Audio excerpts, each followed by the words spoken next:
city sprawled beneath a blanket of cold, its streets glittering with the icy residue of winter.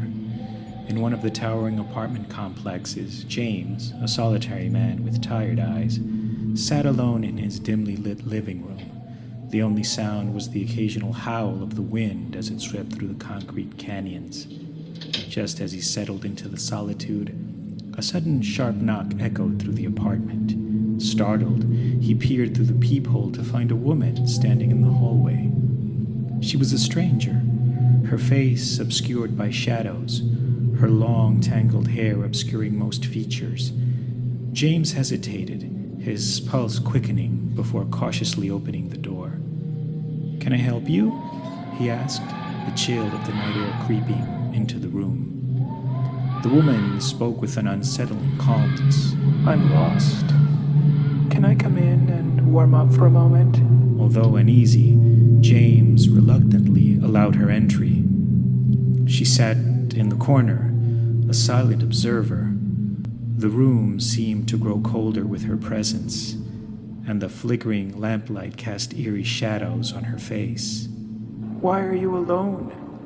she inquired, her voice carrying an otherworldly tone. "I prefer it that way," James replied, a shiver running down his spine. The woman's gaze intensified. "You can't escape the inevitable," she whispered, sending a chill down James's spine.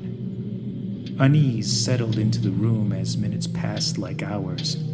Suddenly, the woman stood, her movements unnatural and swift.